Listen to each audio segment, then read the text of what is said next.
But quantum mechanics is considered to be very much more ugly than general relativity. It's not considered elegant. And having all these numerical adjustments, all these types of things is what makes it ugly.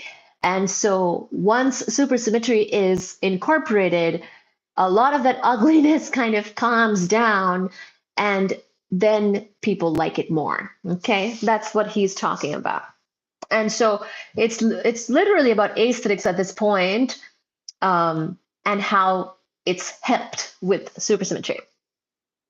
So it's also, keep in mind, he's trying to build all of this up to go towards superstring theory. Okay, so if he doesn't make a case for supersymmetry, that wouldn't probably work very well for his superstring theory that he's going to talk about. So prepare yourselves for that. Okay.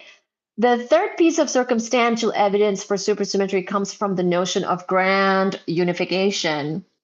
Hint, hint. So remember how just a moment ago I was telling you how superstring theory is a candidate for what?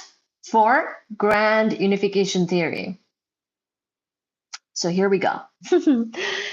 He's of course going to want to pose superstring theory as a candidate for grand unification theory. So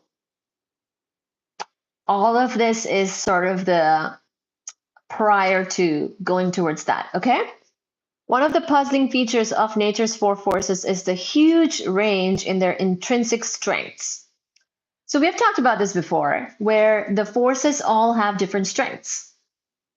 Gravitation is very weak, electromagnetism is stronger, and so on and so forth. We will see what he says exactly here, but pretty much the strengths and like the strong nuclear force and the weak nuclear force are not really experienced by us all that much, because the scales at which they are at play is just so very different. We don't operate so much at quantum scales or atomic scales or subatomic scales.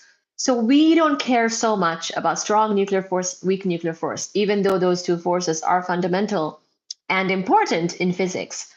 We, of course, experience gravitation and electromagnetism, and as you might know, gravitation is much weaker, but it's extremely universal, extremely all-pervasive. We all feel it, but it's much weaker than electromagnetism. The other thing that's different about gravitation is that it's always attractive. It's an always attractive force. It's always pulling things closer to each other, whereas electromagnetism is sometimes attractive and sometimes repulsive. It's attractive between opposite charges, but repulsive between like charges. So those two things, the ones that we do experience and are familiar with and know and love, are two fundamental forces that are quite different from each other. All of this is to say that these four things that I just now mentioned, the strong and weak nuclear forces, gravitation, and electromagnetism, these are four different things. And what we would like, what people would like, especially the classical theorists, because they always believe in an elegant theory that can explain everything, the theory of everything, right? They want a theory of everything. They're itching for a theory of everything. They want to die for a theory of everything. They want to get one, right?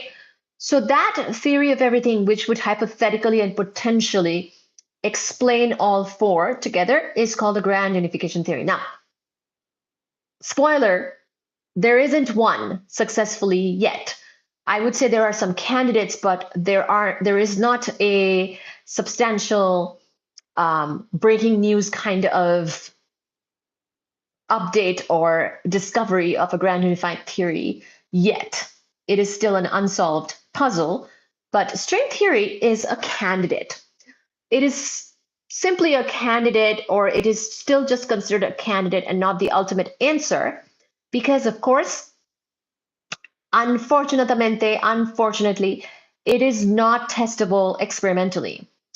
But this grand unification issue or ambition is something that has driven a lot of people, and that's what he's about to, I believe, talk about. We'll see. So I wanted to give you that little background there. So third piece of circumstantial evidence for supersymmetry comes from the notion of grand